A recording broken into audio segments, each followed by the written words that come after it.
vamos a ver un caso clínico y vamos a seguir teorizando sobre la hemorragia digestiva. En este caso, una no varicia.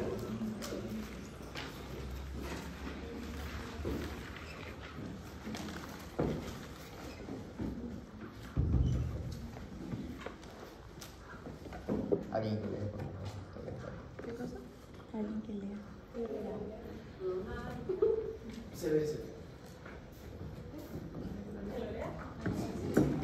Paciente varón de 43 años con antecedentes médicos de hipercolesterolemia y migrañas, en tratamiento crónico con atorvastatina y de forma intermitente con ibuprofeno, no fumador, consume bebidas alcohólicas ocasionalmente en fin de semana.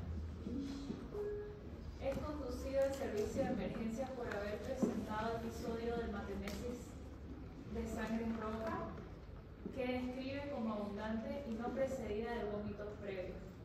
En las 12 horas anteriores también manifiesta haber realizado 3 deposiciones pastosas muy malolientes y de color negro.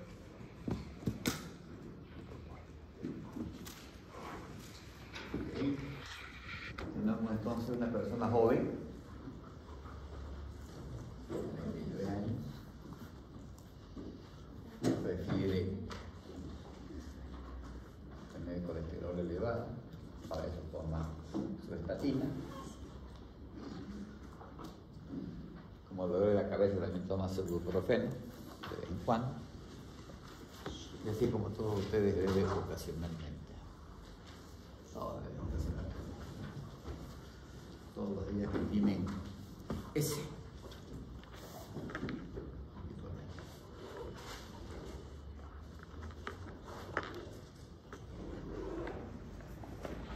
Hay algo interesante en ese dato. ¿Verdad, doctor? ¿Hay algo interesante? ¿Cuál es la primera pregunta a contestar? ¿Quién es esa persona? ¿Quién sangra? Cuando decimos quién sangra, nos referimos a qué. ¿Qué estamos buscando?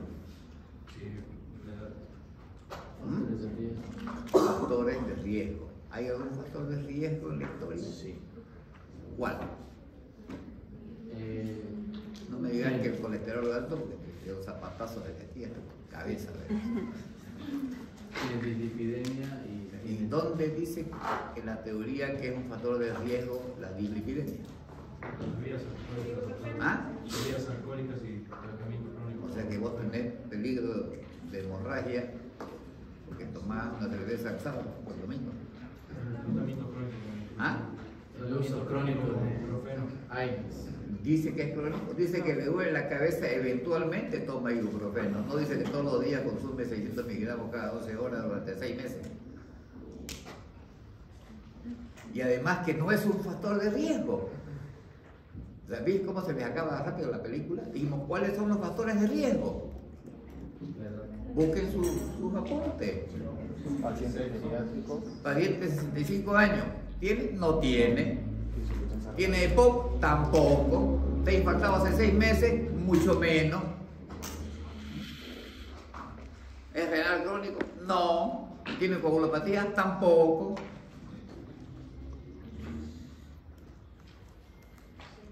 O sea, riesgo desde el punto de vista clínico no tiene. O sea, no es lo que yo quiera, lo que yo crea, sino lo que está escrito como factores de riesgo. Tampoco puedo asumir que tome ibuprofeno 600 miligramos todos los días, porque no dice el caso. Dice que de vez en cuando le duele la cabeza y que toma ibuprofeno. Eso no lo hace un consumidor crónico de ibuprofeno, porque él no dice que lo toma todos los días. Entonces yo no puedo asumir en un caso como verdadero. ¿Entiendes? O sea, cuando yo resuelvo un caso, cuando analizo un caso, no puedo asumir. Si yo estoy asumiendo, tengo que volver a preguntar al paciente: ¿y usted cuántas veces al día toma ibuprofeno?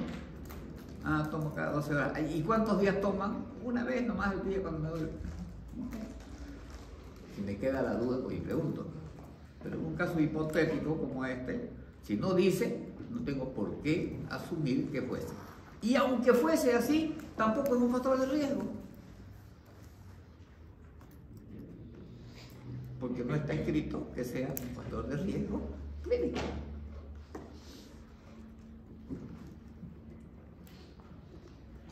Lo que es evidente es que dice que ha tenido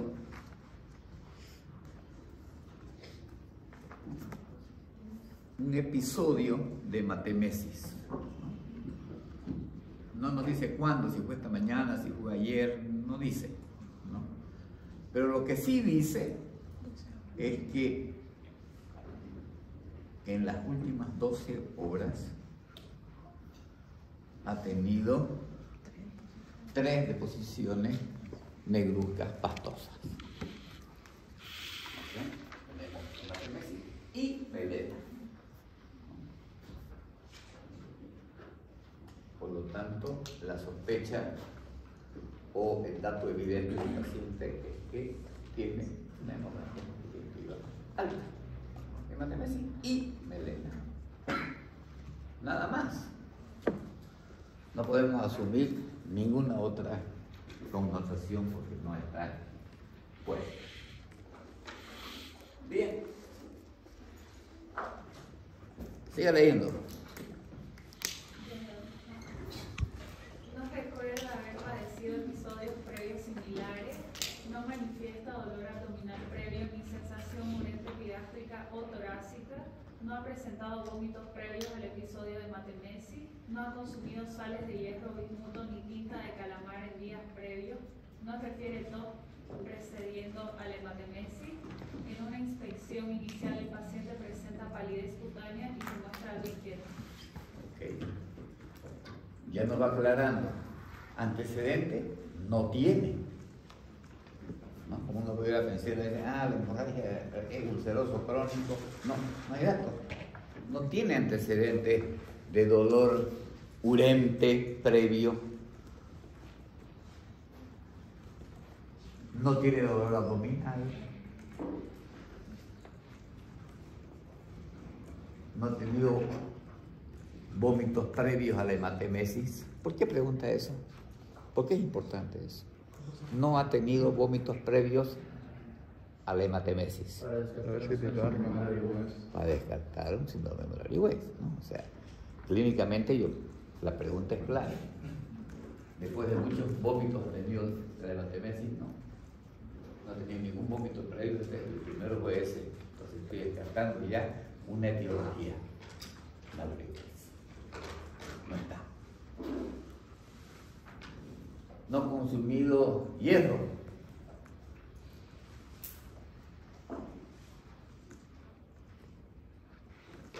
¿Quién me preguntó? ¿Alguien me preguntó? El tema es por qué le preguntaron. Porque produce heces negras. El hierro produce heces negras, pero que no son pastosas ni malolientes, a diferencia de la melena.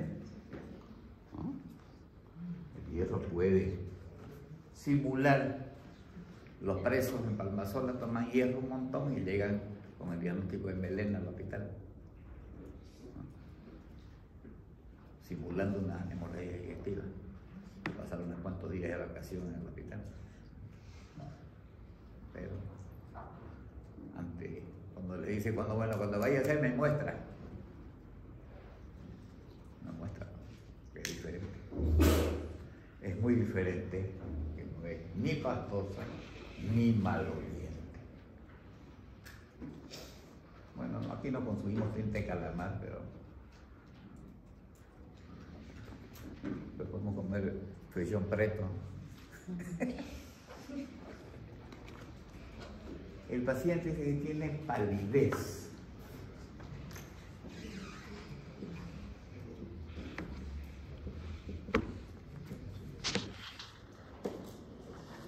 Tiene palidez cutánea y está algo inquieto.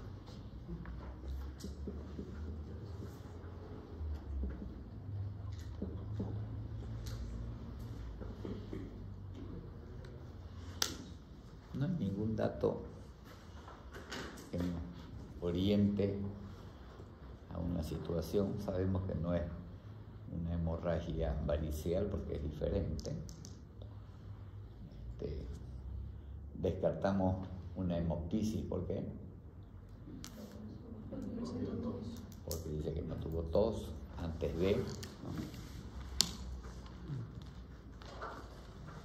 Solamente hay esos datos, no hay mucho. Bueno, sigamos.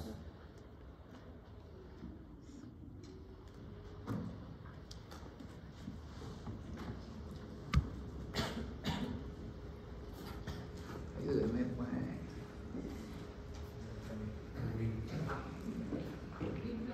De acuerdo a la información disponible, ¿cuál o cuáles son las primeras medidas a adoptar con el paciente?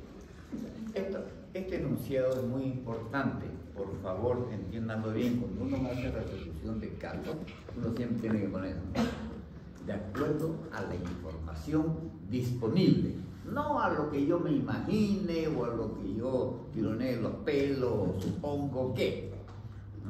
No, con la información disponible, contesto. Implantar una sonda nasogástrica para confirmar que se trata de una hemorragia digestiva alta aguda. Medición de frecuencia cardíaca y tensión arterial y evaluación de signos de hipoperfusión periférica y central. Solicitar la realización de endoscopía digestiva alta urgente. Cateterizar 2 vías venosas periféricas e iniciar infusión de fluidoterapia con cristaloides. ¿Quién opta por la opción 1? ¿Quién por la opción 2?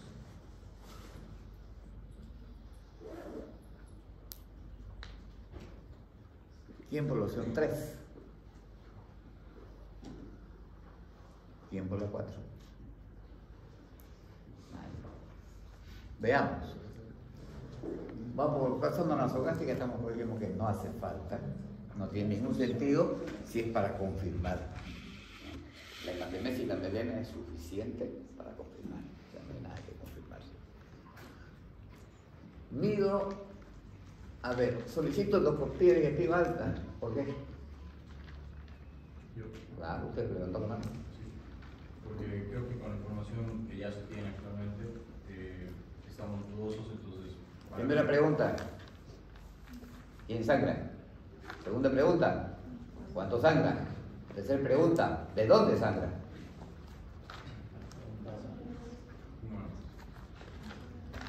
No puedo hacer endoscopía sin paciente hemodinámicamente estable.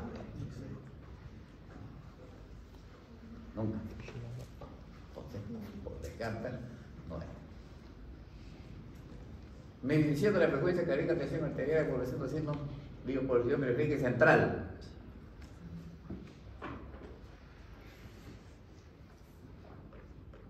¿Qué dice? ¿Será esa o será la 4? ¿Primero la 2, después la 4? Primero. ¿O primero la 4 y después la 2? Primero la 2 y luego la 4.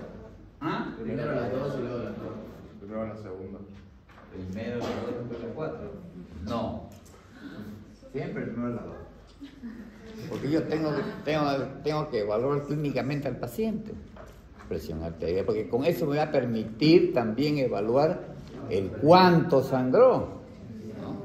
Si no tomo signos vitales, no voy a poder saber. Presión arterial, frecuencia cardíaca, perfusión periférica, central. Tengo que evaluar la condición hemodinámica del paciente. Y obviamente con eso me permite ya ir viendo el otro punto, que no puedo anticipar al otro. Vamos. ¿Quién lee?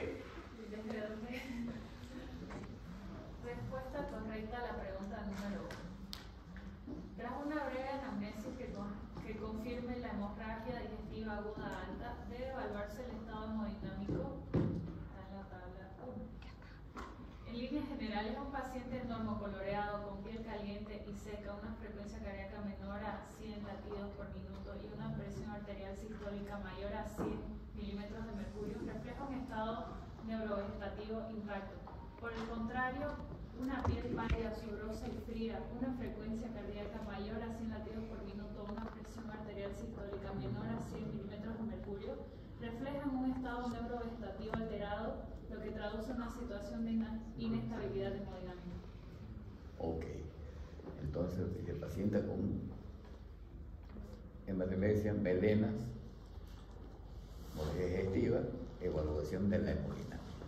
Entonces, los signos vitales es lo que me va a dar la perspectiva del estado real hemodinámico, ¿no? Y siempre ahí, como le dije, la importancia del número 100, ¿no? La sistólica 100, la frecuencia 100. Ahí está muy fácil para identificar cuál es el tema y por qué razón debemos hacer la evaluación hemodinámica del paciente antes de cualquier otra medida. Muy bien. Siga. El médico del servicio de urgencias que atiende al paciente estima que los datos de la anamnesis inicial son suficientes para establecer el diagnóstico de hemorragia digestiva aguda. Realiza de forma inmediata una exploración de las constantes hemodinámicas y de los signos de hipoperfusión periférica y distal con los siguientes resultados. Tensión arterial 90 sobre 50 milímetros de mercurio, frecuencia cardíaca 115 latidos por minuto, palidez cutánea y de mucosa, frialdad acra, eupnea, signos sugestivos de ansiedad sin afectación del nivel de conciencia.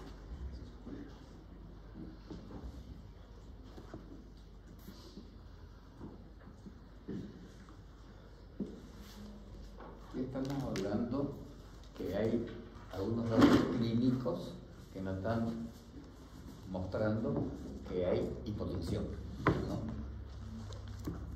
Y las dos cosas, la hipotensión y la taquicardia, que van, ¿no? Pero, ¿cuánto es la media aquí?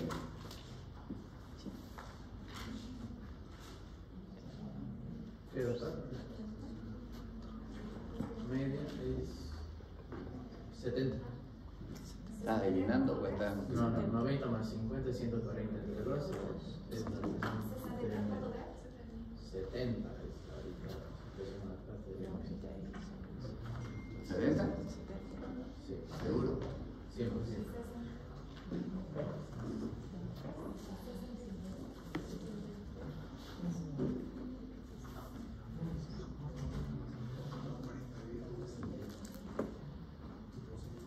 ¿Están todos de acuerdo? No. ¿Cuánto es? 63,3.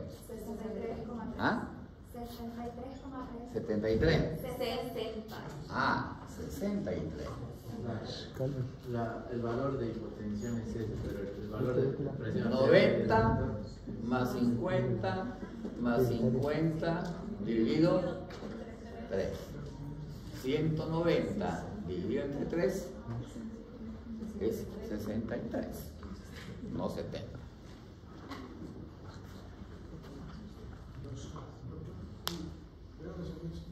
¿Ah? Ah, es dos veces la diastólica. Una sistólica más 2 veces la diastólica y otra vez. Alguna fórmula.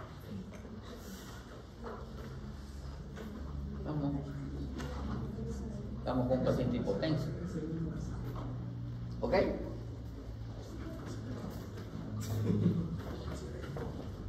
¿Qué vamos a hacer con él? Con los nuevos datos que aporta la exploración física, ¿cuál de las siguientes afirmaciones considera más acertada?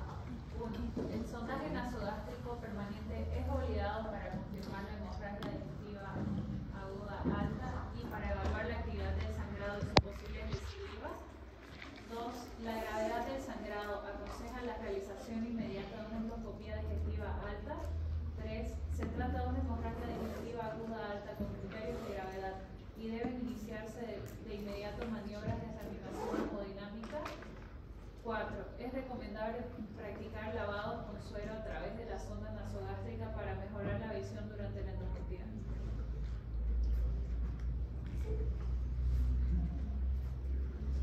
Fíjense que las 4 la ponen porque es una práctica bastante común. Ustedes van a ver en muchos lugares que sonda nasogástrica y vamos a lavar, ¿no? Y con suelo frío y que no sé qué, que no sé cuánto. No sirve para nada. No sirve absolutamente para nada. Por lo tanto, la sonda nasogástrica arriba tampoco sirve. Entonces estamos excluyendo 2 entradas. La gravedad endoscopía digestiva alta. O sea, no está tan choqueado el paciente como pensarse hacer una endoscopía a la carrera. Y sin saber nada ya sabemos que la respuesta es la otra. ¿Por qué? Porque necesitamos revertir esto de acá. Y esto se revierte con líquidos. Fundamentalmente tenemos que darle volumen, tenemos que restituir volemia. No hay otra cosa que hacer. La endoscopía puede esperar, el lavado no se usa para nada, y si sirviese tampoco es urgente.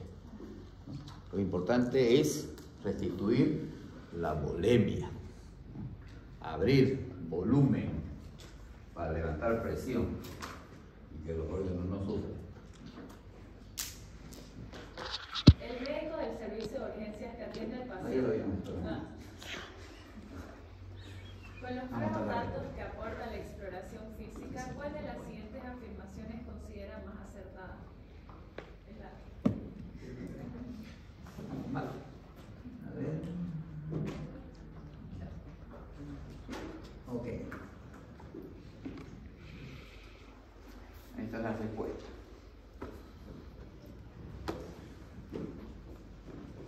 Está diciendo que una leve y una grave, que directamente asume que la diferencia de las leves y las graves está en la selección presión arterial, frecuencia cardíaca. Entonces, la leve, además tiene signos de hipoperfusión, la palidez, la frialdad y la ansiedad. Ya estamos hablando de que son signos de hipoperfusión tisular, ¿no? Que nos va a alterar el sensorio. Entonces, basado en eso, ¿no? Podemos decir que estamos frente a un cuadro de déficit o grave desde el punto de vista hemodinámico, por lo tanto que es necesario reponer.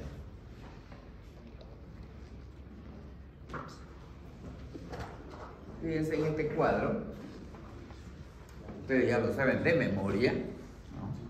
Fueron cardiólogos ya, cómo la pérdida del volumen circulante nos va a afectar fisiopatológicamente.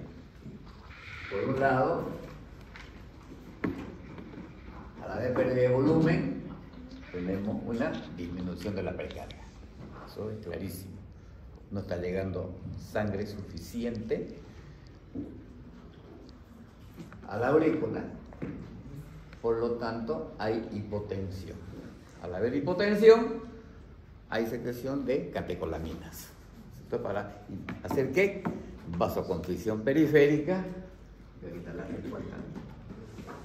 La palidez y la frialdad son consecuencias de el aumento de la frecuencia cardíaca, es justamente lo mismo, la taquicardia, la vasoconstricción. Pero eso nos lleva a hipoxia tisular. Muchos tejidos van a quedar sin la irrigación y sin el aporte de oxígeno correspondiente.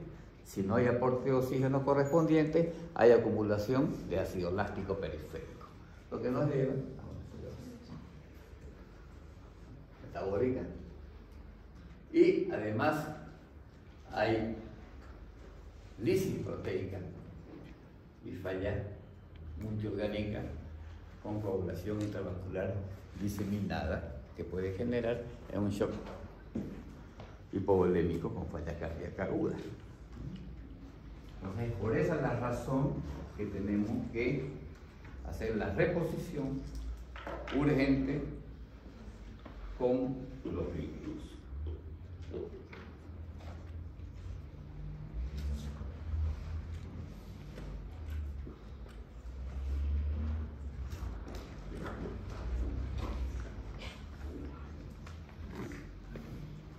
Ok. ¿Qué hacemos entonces?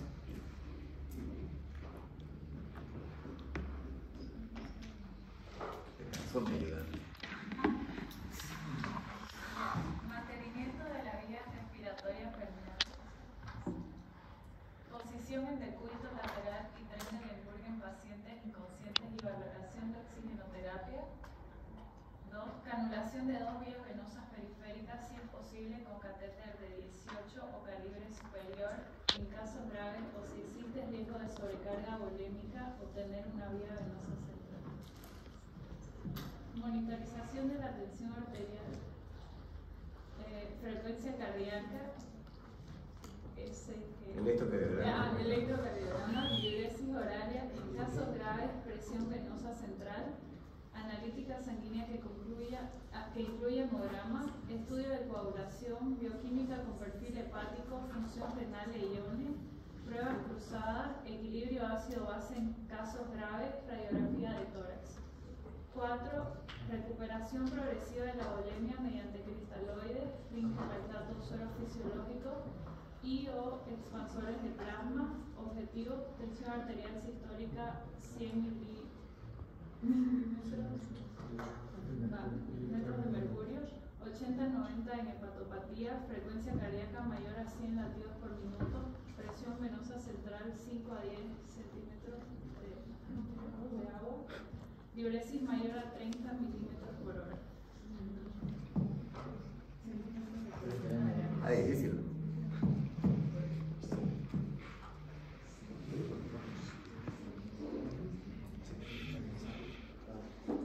La 4 no sería frecuencia cardíaca menor a 100, menor a 100, porque dice mayor a 100 latidos.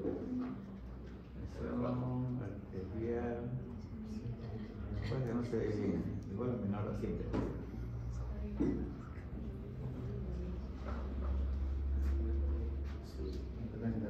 Pero hace la mención que en la hepatopatía es un poquito menos.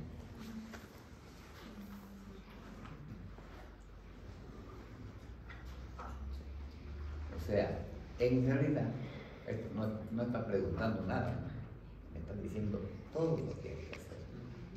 Todo. Entonces, voy a poner,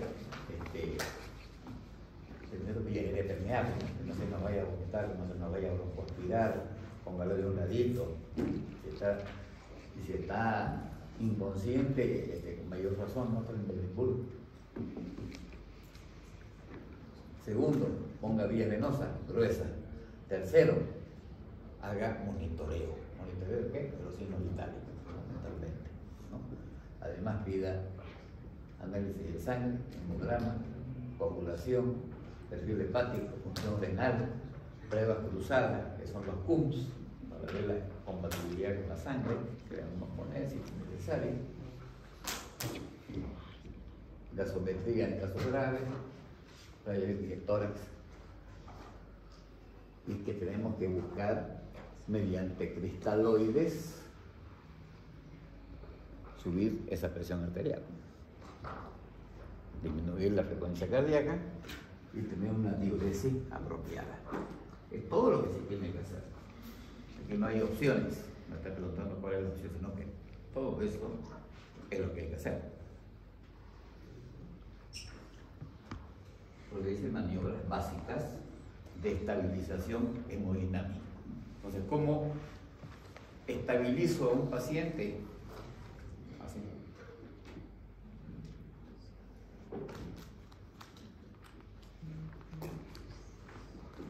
Errores comunes. Número 1. El empleo de una sonda nasogástrica permanente para evaluar el riesgo de suicidio hemorrágico, así como el lavado gástrico con suero para mejorar la visión durante la endoscopía, siguen siendo prácticas relativamente comunes, aunque existen opiniones discrepantes. Muchos autores opinan que el empleo de parámetros clínicos como monitorizar la frecuencia, pulso y presión arterial es tan eficaz como la monitorización del aspirado nasogástrico en la detección precoz de la recidiva, a la vez que evita el disconfort de una sonda permanente. Respecto al lavado con suero a través de la sonda, no es una técnica que haya demostrado ser eficaz como método de limpieza y comporta riesgo. Uno de los grandes problemas de la sonda nasogástrica como indicador de sangramiento activo es que con el primer coágulo la sonda se tranca y no va a salir nada. Yo iba a decir, no salió nada, no está sangrando, pero está tapado. Entonces, no es un buen indicador. Mejores son los otros indicadores hemodinámicos que nos van a dar mejor información sobre el estado hemodinámico del paciente. Ese es un error que se usa bastante todavía, que hay que desterrarlo completamente. Error número 2. El concepto a menudo extendido en los servicios de urgencia de que un paciente con signos de inestabilidad hemodinámica requiere prioritariamente de una actuación endoscópica para establecer el origen de la hemorragia y realizar el tratamiento endoscópico no es totalmente correcto.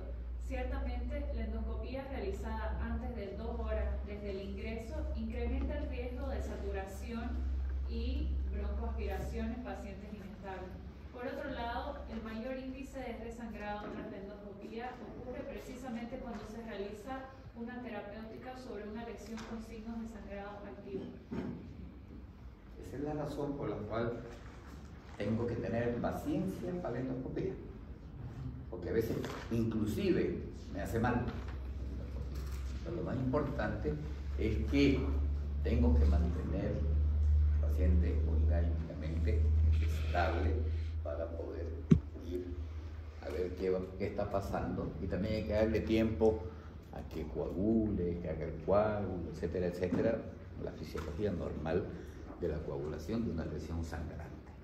Entonces, un error es inmediatamente intentar hacer un endoscopia. Ok.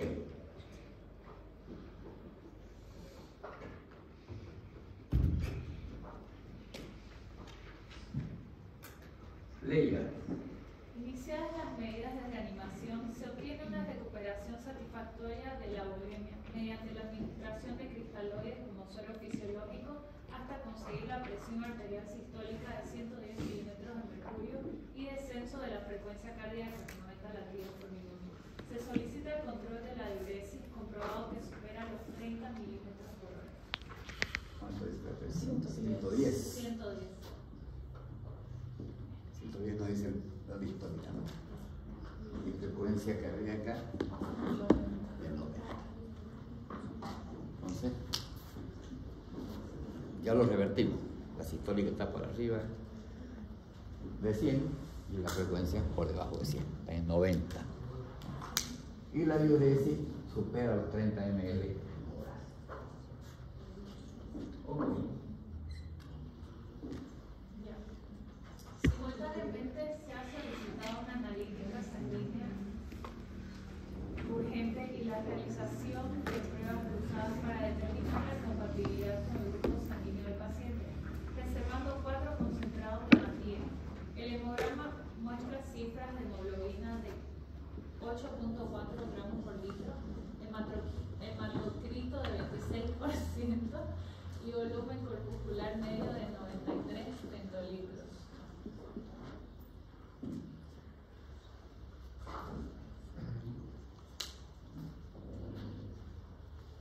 ¿Por qué es importante el volumen corpuscular medio?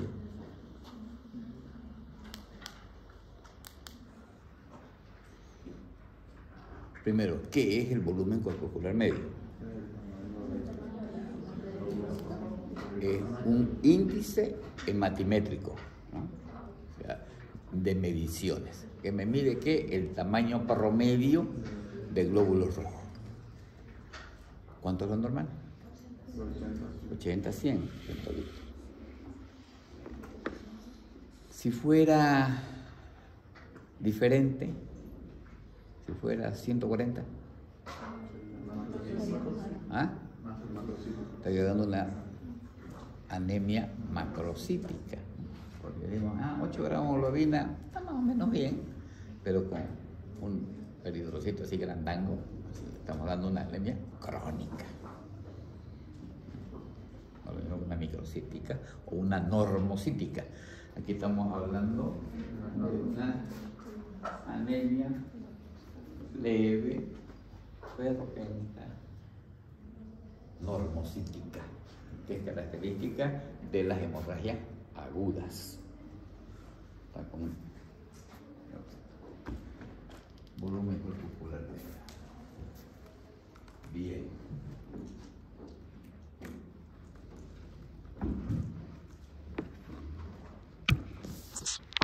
Ahora sí. Con las cifras que aporta el hemograma, la mejor actitud con respecto a la necesidad de la hemotransfusión es la siguiente. 1. Se trata de un sangrado masivo, por lo que se debiera haber iniciado la hemotransfusión antes de esperar a los resultados del hemograma. 2.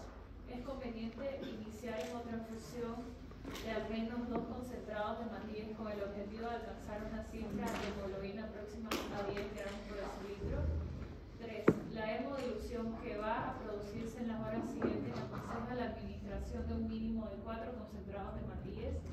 4. El paciente no requiere por el momento iniciar hemotransfusión. Opción 1. Opción 2.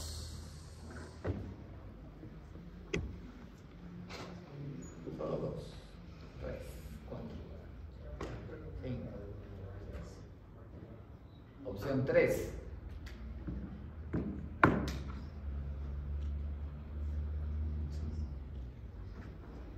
Hablamos de la hemodilución.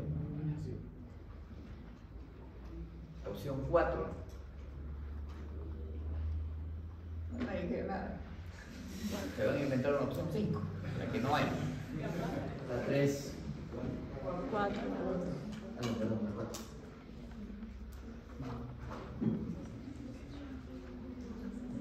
¿Quién dice 4? Uno, ¿no? Todo el resto llevo las manos, porque saben que viene la siguiente pregunta. Justifique su decisión.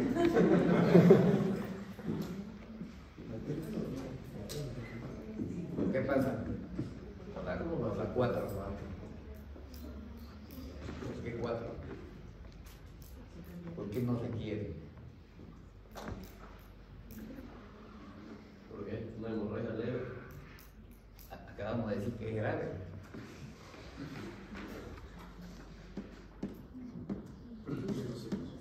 Pero eso se arregla con la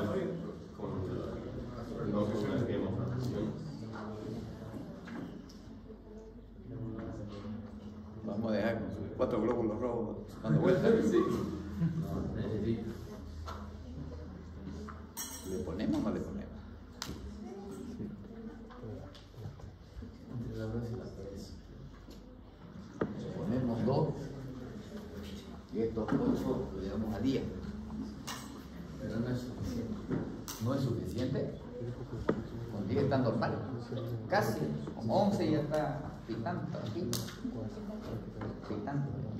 Pasa que con la hemodilución que va a suceder, porque le vamos a hacer reanimación igual con cristaloides, es necesario quizás aumentar aún más el concentrado.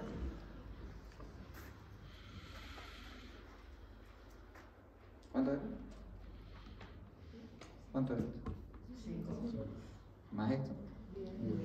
¿Más esto? ¿Más este?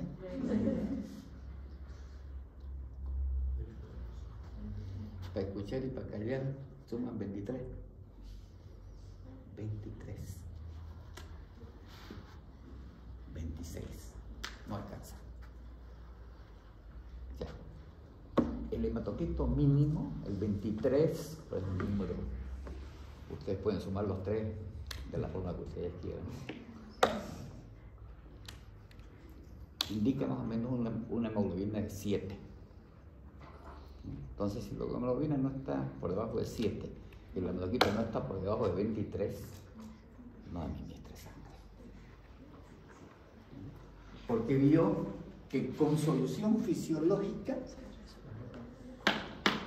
revirtió hemodinámicamente el paciente. Y tiene una hemoglobina de 8. Estará medio sapico. Está bien. No pasa nada.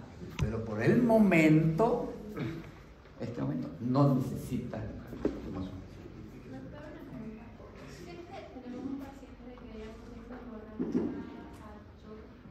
Todavía no sabemos.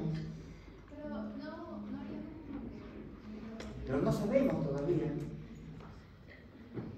No hemos hecho la endoscopía. Pero no está en estado de shock.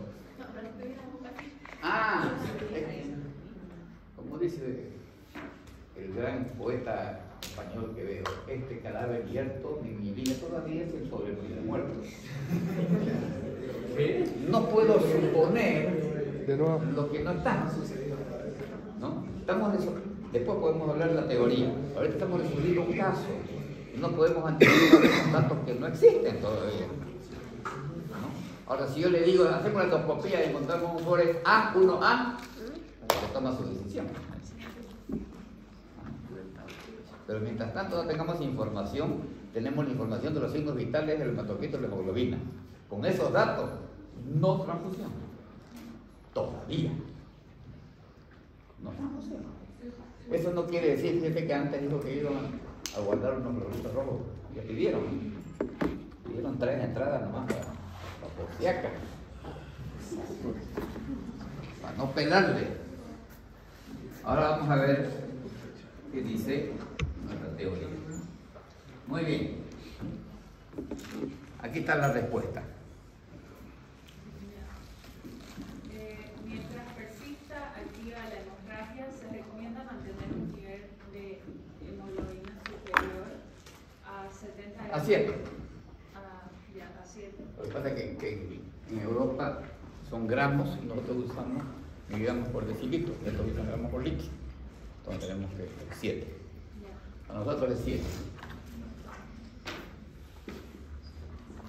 En pacientes con antecedentes de patología cardiopulmonar se sugiere mantener un nivel de hemoglobina superior a 80 gramos por litro y alrededor de 90 gramos por litro.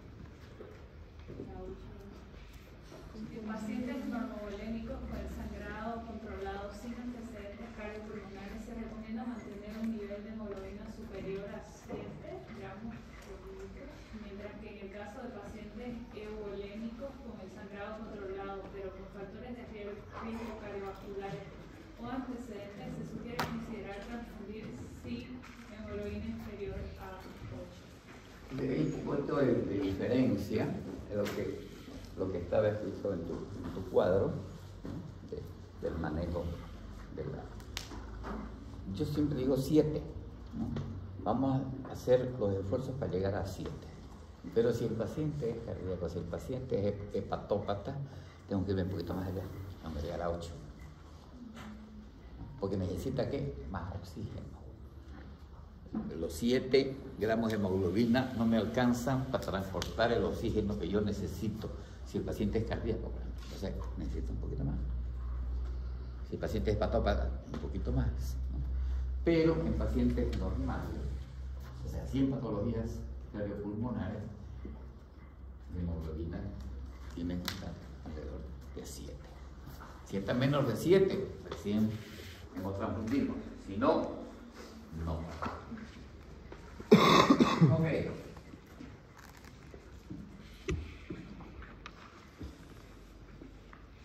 Sigamos. La recuperación cautelosa de la volemia ha favorecido la ausencia aparente de recidiva hemorrágica. No existe exteriorización del sangrado ni hiperperistaltismo abdominal y las constantes hemodinámicas no han variado desde su recuperación. O sea, me está diciendo lo que está monitorizando el paciente y incluye algunos signos importantes. Uno, que no he vuelto a tener ni una hematemesis ni una melena. O sea, no hay evidencia de sangrado externo, obviamente, que ya estamos en endoscopia. Nosotros ya estamos analizando clínicamente al paciente. No hay ausencia aparente de recidiva hemorrágica. ¿Por qué? Porque no ha vuelto a sangrar. No ha vuelto a vomitar sangre. No hay hematemesis. ¿No?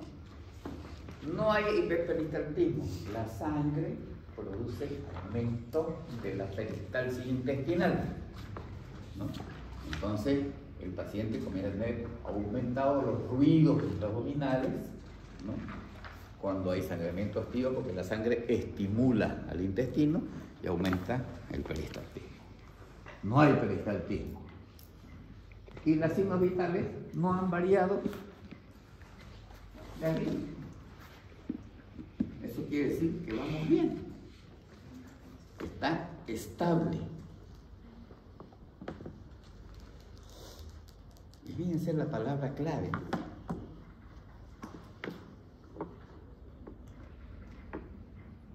Esto está estable. Está estable, ¿no? Porque se ha mantenido quieto. No quiere decir que esté perfecto, se puede caer cualquier rato. Ese es el concepto de estable. Es decir, mantener unos signos vitales aceptables, pero que no modifica su comportamiento en el transcurso de las horas. No es lo ideal, pero está dentro de lo esperado y que se mantiene en un nivel constante. Estable. Yo puedo lograr esto que se estabilice a lo mejor con mucha paciencia y lo puedo parar, pero cualquier golpecito lo se me da. Pero cuando está paradito, ya está. Entonces es el concepto de la estabilidad hemodinámica, ¿no? Y en el transcurso del tiempo, su presión arterial ha mantenido una constante más o menos aceptable, con poca variabilidad entre la sistólica y la diastólica. Eso quiere decir que está.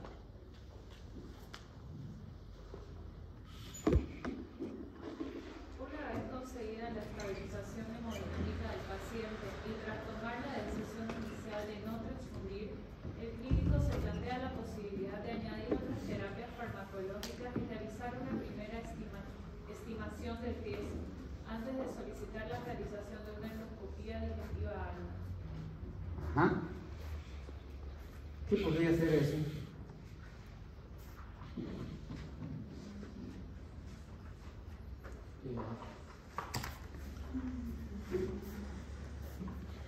Ya le damos presión, ¿qué tal? ¿Y ahora?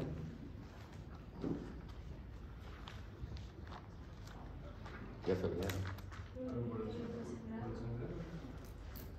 Ya se olvidaron. Hay que dar idea de Tenemos que darle unos protones, 80 miligramos en bolo y después bomba 8 miligramos hora. También se utiliza bastante la eritromicina antes de la endoscopía, que también puede ayudar. Esas son las medidas que yo voy a hacer antes de llamarlo al metemanguera. ¿Cuál de las siguientes afirmaciones es falsa con respecto a la terapia farmacológica y a la estimación de riesgo preendoscópico? La administración de eritromicina antes de la endoscopía es eficaz en pacientes seleccionados para cortar el tiempo de exploración y reducir la necesidad de una segunda endoscopía. 2. El omeprazol administrado en bolo intravenoso de 80 miligramos y seguido de perfusión de 8 miligramos hora reduce la tasa de estigma de alto riesgo de sangrado durante la endoscopía. 3. Los scores de valoración de riesgo preendoscópico, como el de Blatchford, son superiores al juicio clínico facultativo. 4. La comorbilidad grave empeora el pronóstico de una hemorragia digestiva aguda. A ver, ¿cuál es su opinión? ¿Cuál es la falsa? ¿Cuál es la escala de Blatchford? No leyó la punta.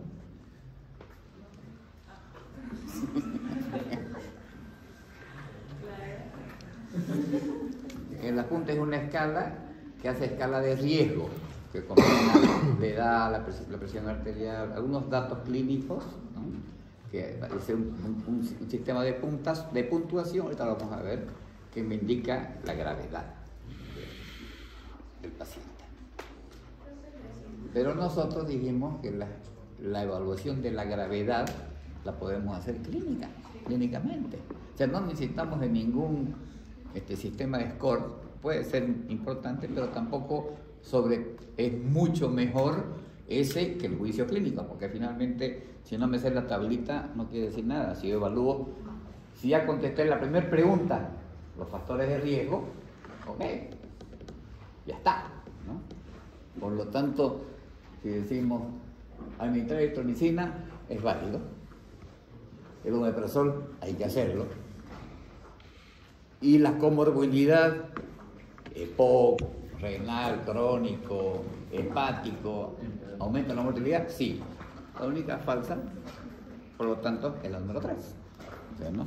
Es otra forma de contestar también las falsedades que a veces complican, ¿no? Entonces, vamos a ver ese tema en particular. Ok. Las enfermedades diarreicas agudas pueden estar precedidas en casos seleccionados, no de forma sistemática, de la administración de eritromicina. Endoscopía digestiva alta quiere decir. Ah, pensé que enfermedades diarreicas agudas.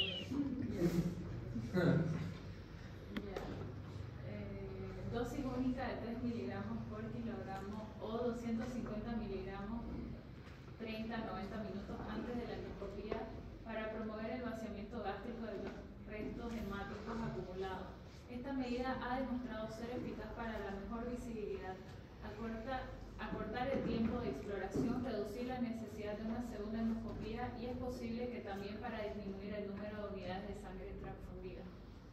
El inicio precoz de una perfusión intravenosa del inhibidor de la bomba de protones como omeprazol en bolos de 80 miligramos seguidos de una infusión continua de 8 miligramos hora disminuye la tasa de sangrado activo y el requerimiento del tratamiento endoscópico. O sea, esa es la base teórica, ¿no? Entonces, se da la eritromicina inhalada en de los niños, un vasito de 250 miligramos, y eso es suficiente para que todos los coágulos desaparezcan del estómago, en su mayoría, y faciliten la endoscopía más rápida, en vez de estar ahí lavando, aspirando, entro que es todo limpio, líquido, y me saco.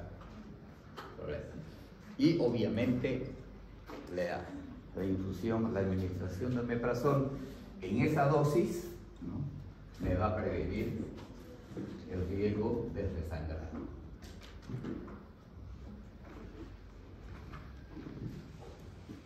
Una vez conseguida la estabilidad hemodinámica, se completará la exploración física y la anamnesis recogiendo antecedentes médicos relevantes y consumo de alcohol o de fármacos gastrolesivos.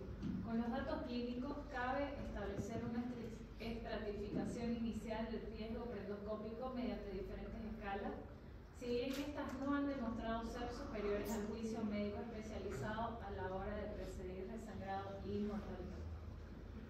¿Cuáles serían los signos clínicos de un desangramiento activo? ¿Ah? Palidez. En el comienzo van a tener palidez. ¿Ah? Hematemesis durante la internación, ese es un dato agudo. Melena persistente. Tercero, hipotensiones sostenidas pese a la administración de líquidos.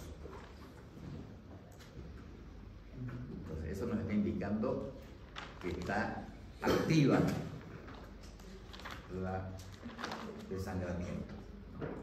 Entonces, tenemos el juicio clínico para poder decir que este está peor, necesidad de encontrar los scores.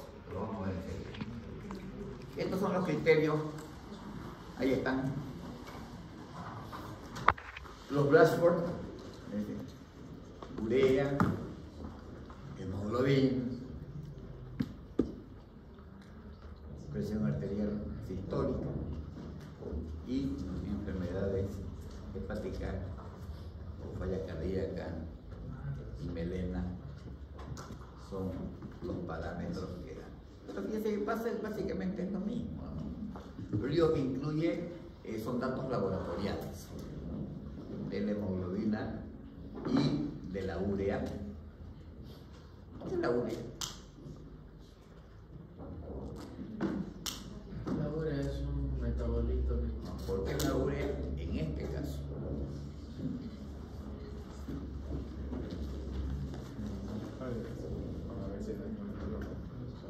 tanto daño renal, porque el daño renal está bajo, en que la urea y la hemorragia digestiva, cuando se estudia el glóbulo rojo, ahí va a aparecer que aumento de la urea se va a absorber. Entonces, si sube, quiere decir que está, mientras más urea alta, mayor sangre ahí en el tubo digestivo se está absorbiendo los elementos nitrogenados.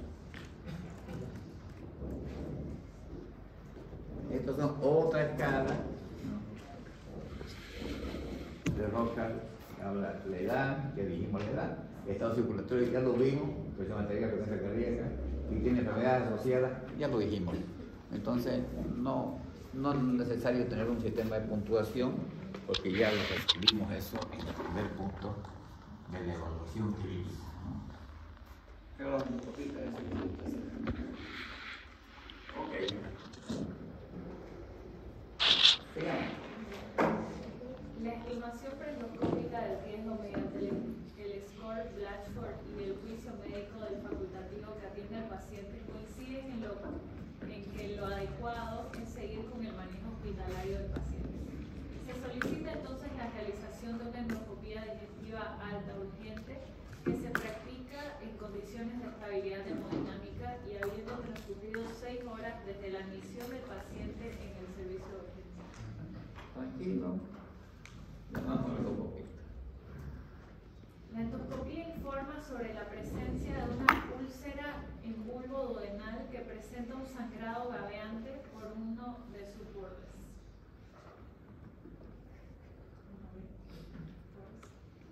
¿Qué foro es ese? 1B. 1 porque está sangrando. Y B porque es babeante. B de babeante. 1A activo. B babeante. Fácil acordarse.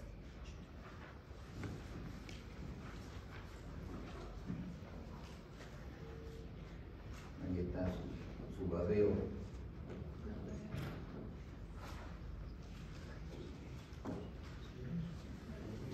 Ok. ¿Cuál de las siguientes afirmaciones es falsa con respecto al tratamiento que debe administrarse y al pronóstico que puede establecerse? 1. Es recomendable combinar dos métodos hemostáticos, por ejemplo, inyección de adrenalina y esclerosante o método térmico o endoclínico. 2. La infusión endovenosa de un inhibidor de la bomba de protones aplicada a la terapia endoscópica reduce la mortalidad en casos como el que se expone. 3. Debe considerarse que estamos ante una lesión de alto riesgo de resangrado 1B de Forest sin tratamiento. Este riesgo supera el 50%. 4. El fracaso de las dos primeras medidas descritas es indicación inequívoca de cirugía. Los métodos clínicos, los métodos endoscópicos siempre deben ser combinados. No solamente uno, siempre combinado, ya sea mecánico, con químico, con térmico, con lo que sea. Siempre en doble, en parejita. Entonces, si falla uno, el otro actúa. Entonces, esa es correcta. La infusión de omeprazol le dijimos que reduce la probabilidad de resangrado. Por lo tanto, si reduce la probabilidad de resangrado, reduce la mortalidad. ¿No es cierto? Entonces, está bien. 3. Debe considerarse que estamos en una lesión con alto riesgo de sangrado. 50%. ¿Es correcto? Es correcto, ¿no? Entonces es una lesión sangrante activa que no la puedo dejar. Tengo que hacer algo, ¿no? El fracaso de las dos primeras es cirugía. Dijimos que no. Indicación de cirugía, dijimos sangramiento superactivo, choqueante, qué sé yo. Digo, 2 veces que entre el endoscopio y le pele, las 2 veces, a la tercera ya no, ¿no? Entonces estamos lejos de eso. O la necesidad de hemoderivados de más de 2 en 12 horas, más de 24 horas, hace que no cumple con los criterios de indicación quirúrgica. Por lo tanto, aquí la respuesta será la número 4. No es indicación quirúrgica. Todas las demás son verdaderas.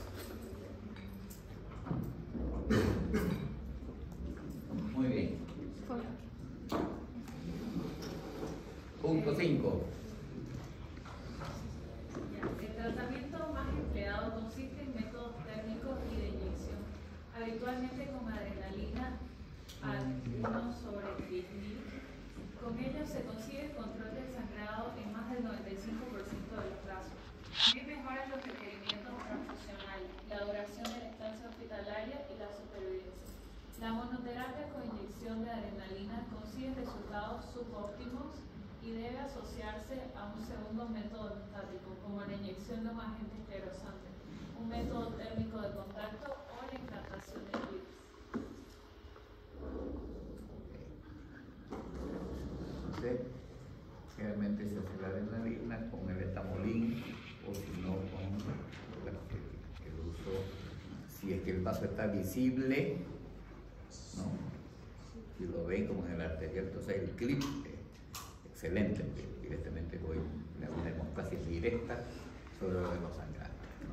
Entonces siempre se empiezan con la adrenalina y después utilizan el segundo método para la restricción de la hemostasia. 6. La asociación de IVP en infusión endovenosa mejora la eficacia del tratamiento endoscópico. De hecho, en pacientes con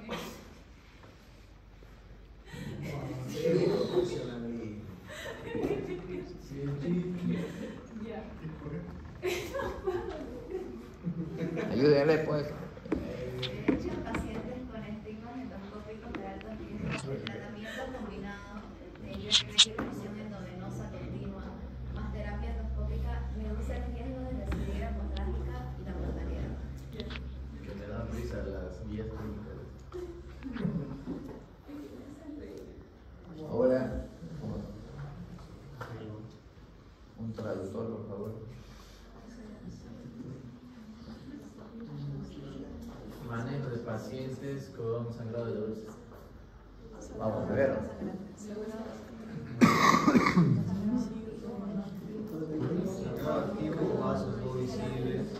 A ver, vamos por parte de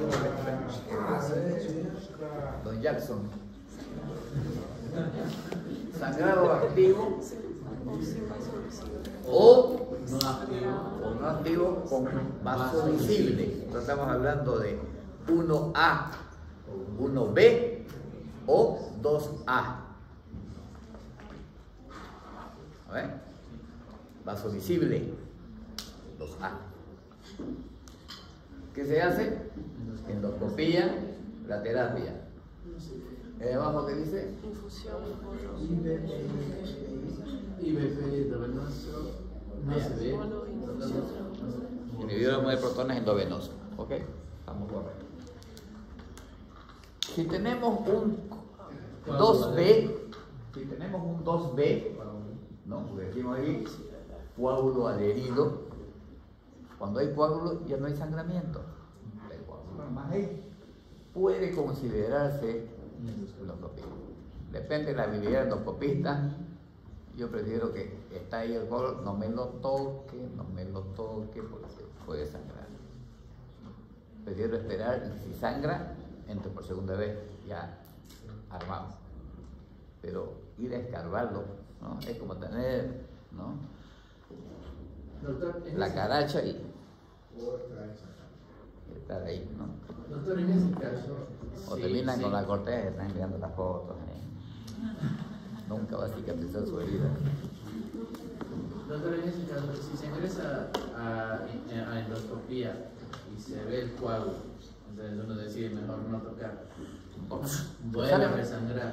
Si sangre vuelve a entrar, pues ya ahí ya cuando sangró va a encontrar sangramiento ya no coágulo. Se lo interviene, se lo cierra.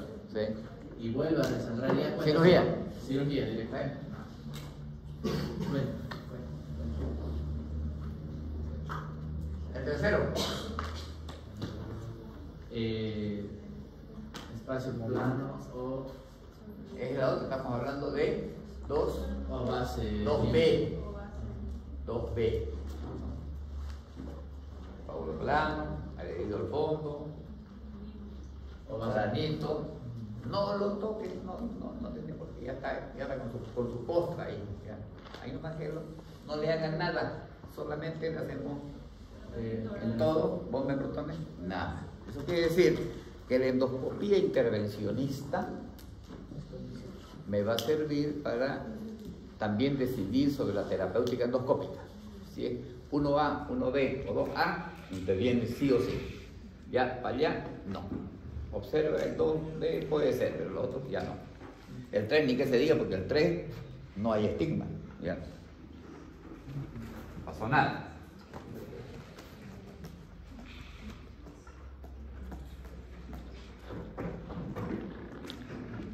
Ok.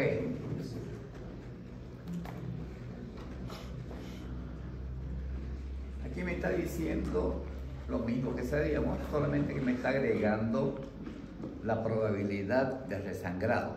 Por lo tanto, el endoscopista, aparte de decirme de dónde está sangrando, queríamos saber de dónde está sangrando, me contesta además la cuarta pregunta: ¿qué probabilidad de resangrado existe?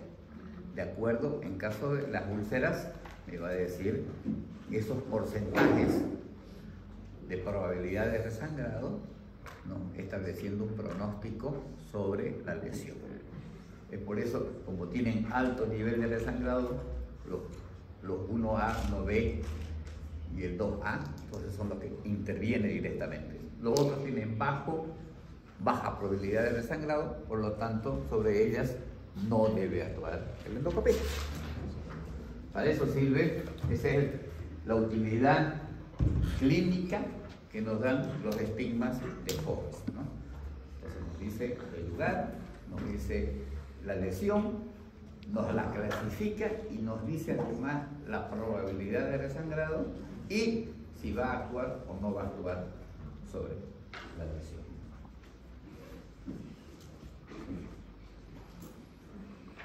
Cuando el tratamiento endoscópico fracasa, 15 a 20% en casos con estigmas de alto riesgo, un segundo tratamiento endoscópico reduce la necesidad de cirugía, sin aumentar la mortalidad ni el riesgo de complicaciones. 8. Ante el fracaso de un segundo tratamiento endoscópico, debe indicarse la cirugía. La embolización arterial percutánea es una alternativa especialmente en pacientes de alto riesgo quirúrgico. Entonces le damos 2 chances al endoscopista y se le peló, lo verá. Alternativa posible, si tenemos hemodinamistas disponibles en un paciente de alto riesgo, se puede intentar ir a hacer una embolización del segmento correspondiente con un pedacito de teflón, tapamos el podemos librar de la cirugía. No es fácil, pero se puede intentar.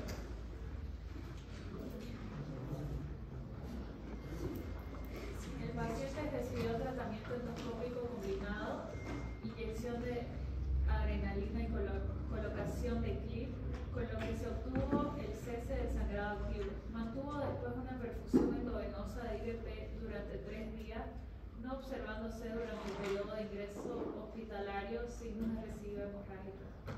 ¿Ok? Entonces, vemos método combinado, siguió sus 3 días con su bomba, 8 miligramos por kilo, y estuvo bien. Fue dado de alta con la recomendación de evitar en lo posible el consumo de antiinflamatorios no esteroides o aspirina. En caso de ser necesario, se recomendó gastroprotección mediante IVP. Asimismo, se citó test de aliento para la investigación del Helicobacter pylori con el propósito de prescribir terapias erradicadoras en caso de obtener un resultado positivo. Fíjense que es interesante, porque, y aquí hay controversia. Van a ver que el doctor Anzuategui tiene otro criterio. Los clínicos no prefieren tratar el Helicobacter antes de, durante la internación. Y todos los indicadores de tratamiento, ¿quién ha hecho tratamiento aquí con el Helicobacter pylori? 1, 2, 3.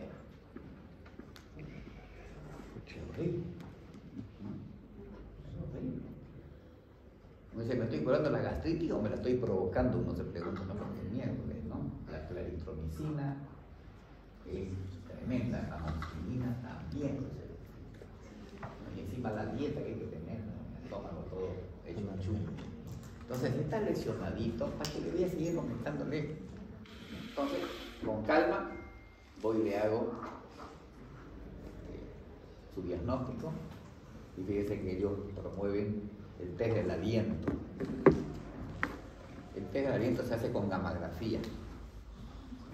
Entonces, se debe tomar un radiofármaco y se sopla, ¿no? Como hacer un test de alcoholemia, y capta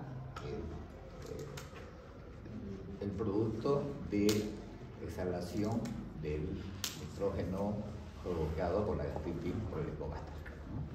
Pero ahora, como es tan complicado esto, uno tiene gamacámara y esto es un lío, el test del análisis directo de materia fecal en taco, ¿no? Tiene una sensibilidad altísima, por arriba del 90. Entonces, el método más actual ahorita es análisis de Helicobacter pylori en heces fecales. Lo más sencillo, lo más fácil, lo más rápido y de alta eficacia diagnóstica. Antes era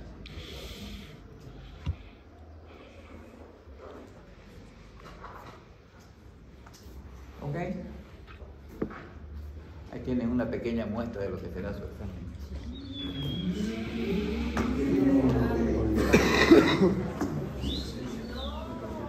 ¿Va a ser lo mismo? ¿Va a ser el mismo? Aunque tú lo pongas el mismo, igual seguro va a ser. Preguntas.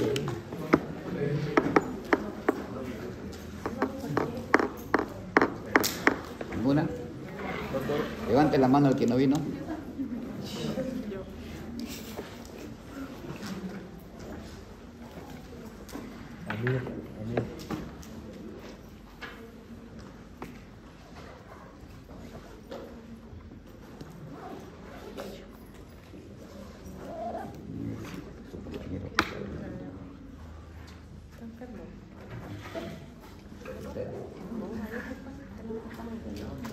Bueno, hasta luego.